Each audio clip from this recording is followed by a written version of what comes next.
రామాయణంలో 7వ కాండగా చెప్పే ఉత్తరకాండలో విశేషాలను ఇప్పుడు చెప్పుకుంటున్నాం. లాస్ట్ ఎపిసోడ్లో పులస్త్య, అతని కుమారుడు విశ్రవణ కుమారుడు కుబేర, వీటితో పాటు లంకా నగరం గురించి కూడా చెప్పుకున్నాం. ఆ తర్వాత ఏం జరిగిందో ఈ ఎపిసోడ్లో తెలుసుకుందాం. ఉత్తరకాండలో ఈ విశేషాలను అగస్త్య మహర్షి శ్రీరాముడికి అయోధ్య రాజ్యసభలో వివరిస్తున్నారని చెప్పుకున్నాం. రాక్షసుల కోసం నిర్మించిన లంకలో కుబేరుడు రాజ్యాన్ని స్థాపించాడని అగస్త్యుడు శ్రీరాముడికి చెప్పాడు. అప్పుడు శ్రీరాముడు రావణుడి కన్నా ముందు ఉన్న రాక్షసుల చరిత్ర గురించి వివరించాలని అగస్త్యుడిని కోరాడు. అప్పుడు అగస్త్యుడు ఆ కథంతా చెప్పాడు. సృష్టి ఆరంభంలో బ్రహ్మ ఎన్నో జీవులను సృష్టించాడు.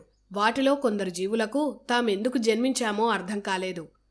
పైగా వారికి విపరీతమైన ఆకలి, దప్పిక కలిగాయి. వీటి పరిష్కారం కోసం వారంతా బ్రహ్మదేవుడి దగ్గరకు వెళ్లారు. అప్పుడు బ్రహ్మ భూమిని ఆవరించిన జలాలను రక్షించే బాధ్యతను వారికి అప్పగించాడు.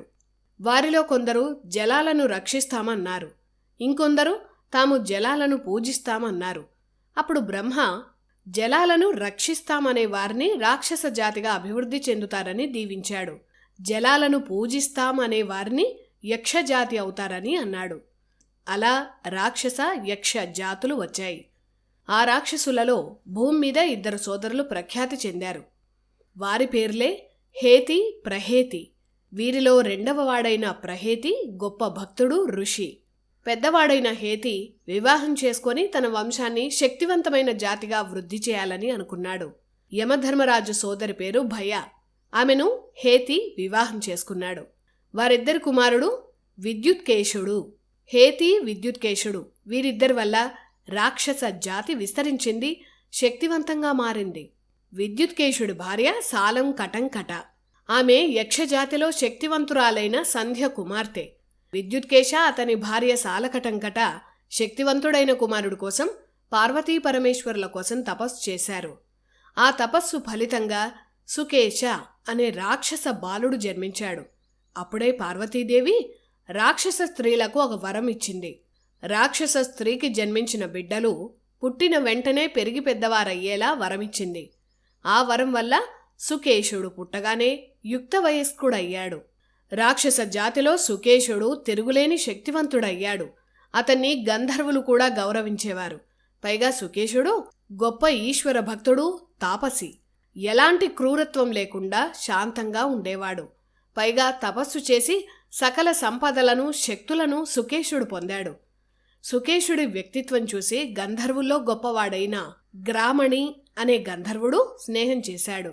గంధర్వుడైన గ్రామణి తన కుమార్తె అయిన దేవతని సుకేశుడికిచ్చి వివాహం చేశాడు. ఆ సుకేశుడికి 3 కుమారులు. వారి పేర్లు మాల్యవంత, సుమాలి, మాలి. తమ తండ్రిలాగే శక్తులు సంపాదించాలని మాల్యవంత, సుమాలి, మాలి ముగ్గురు బ్రహ్మ కోసం ఘోర తపస్సు చేశారు.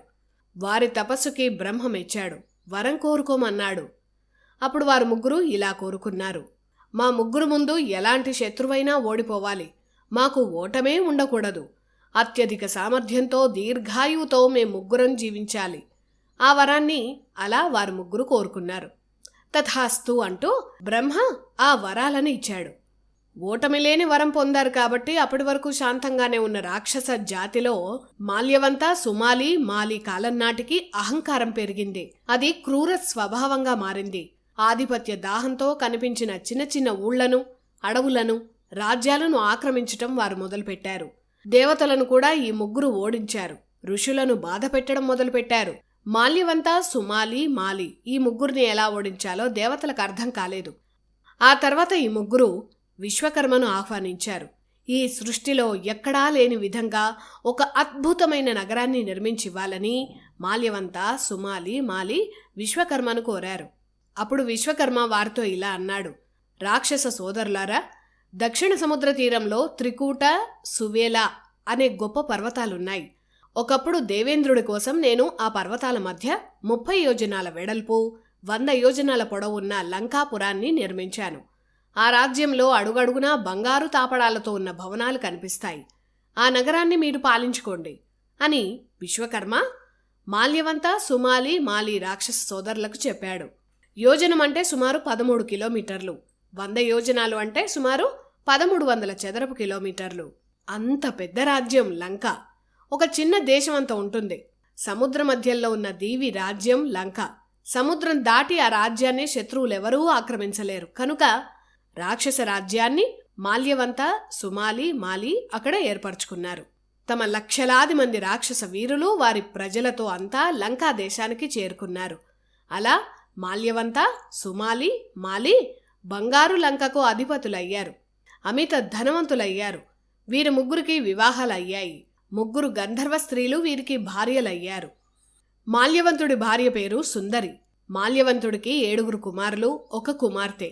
వారి పేర్లు వజ్రముష్టి, విరూపాక్ష, దుర్ముఖ, సుప్తఘ్న, యజ్ఞకోప, మత్త, ఉన్మత్త. ఇక మాల్యవంతుడి 1 కుమార్తె పేరు అనల. మాల్యవంతుడి తమ్ముడు సుమాలి. అతని భార్య పేరు కేతుమతి. వీరికి 10 మంది కుమారులు, 4 కుమార్తెలు.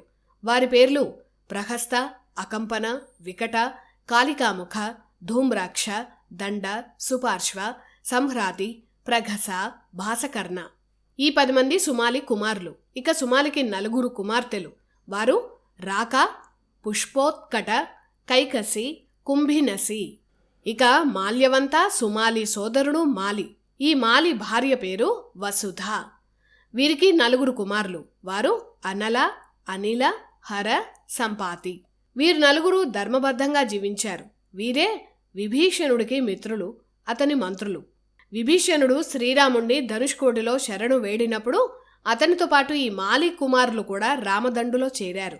ఇక మాల్యవంత, సుమాలి, మాలి వీరి కుమారులతో లంకా రాజ్యం పటిష్టంగా మారింది. వీరి బలంతో దేవతలను కూడా వణికించారు. ఆ అహంకారంతో అప్పటి వరకు ధర్మబద్ధంగా ఉన్న రాక్షసులు ధర్మం తప్పారు. సామాన్యులను బాధించటం మొదలుపెట్టారు. స్వర్గలోకం నుంచి దేవతలను తరిమేశారు. స్వర్గలోకాన్ని ఆక్రమించారు. అప్పుడు భయంతో దేవతలు పరమేశ్వరుణ్ణి శరణు వేడారు.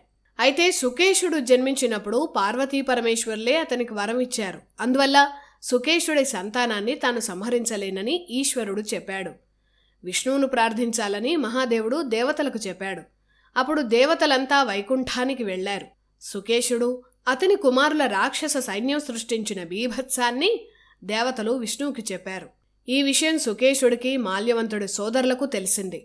విష్ణువే తమను సంహరిస్తాడని తెలిసి వారంతా భయపడ్డారు. హిరణ్యకశ్యప, హిరణ్యాక్ష ఇతర గొప్ప గొప్ప రాక్షసులను విష్ణువు తన అవతారాలతో ఎలా సంహరించాడో మాల్యవంతుడి సోదరులకు తెలుసు. అందుకే విష్ణువు అనే మాట వినగానే భయపడ్డారు.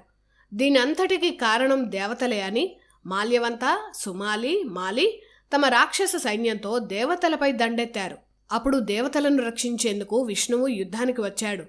గరుత్మంతుడి రెక్కల చప్పుడుకే ఎంతోమంది రాక్షసులు చనిపోయారు. విష్ణువు తేజస్సు ముందు రాక్షసులు నిలవలేక పరుగులు తీశారు. కొందరు విష్ణువు తేజస్సును చూడలేక మరణించారు.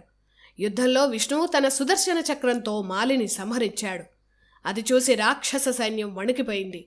మాల్యవంత, సుమాలి విష్ణువుకు భయపడి తమ సైన్యంతో లంకకు పారిపోయారు. లంకకు వెళ్ళినా విష్ణువు రాక్షస జాతిని వదల్లేదు, విధ్వంసం సృష్టించాడు. ఇక విష్ణు భయంతో మాల్యవంత, సుమాలి తమ రాక్షస జాతిని తీసుకొని పాతాళానికి పారిపోయారు. లంకను వదిలేశారు. అలా లంక ఖాళీ అయిపోయింది. యుద్ధంలో తీవ్రంగా గాయపడిన మాల్యవంతుడు పాతాళంలో రాక్షస రాజ్యం బాధ్యతలను తన తమ్ముడు సుమాలికి అప్పజెప్పాడు. విష్ణువుకు భయపడి మళ్లీ ఎప్పుడూ భూమి మీదకు గాని లంక వైపు గాని రాక్షసులు రాలేదు. అలా చాలా కాలం పాటు లంకా రాజ్యం ఖాళీగా ఉంది. అందుకే ఆ నగరాన్ని పాలించుకోవచ్చని కుబేరుడికి విశ్రవణుడు చెప్పాడు. రాక్షసులకు సంబంధించిన ఈ చరిత్రను అగస్త్యుడు శ్రీరాముడికి వివరించాడు. ఆ తర్వాత అగస్త్యుడు రావణుడి చరిత్రను చెప్పాడు. ఆ వివరాలు నెక్స్ట్ ఎపిసోడ్లో తెలుసుకుందాం.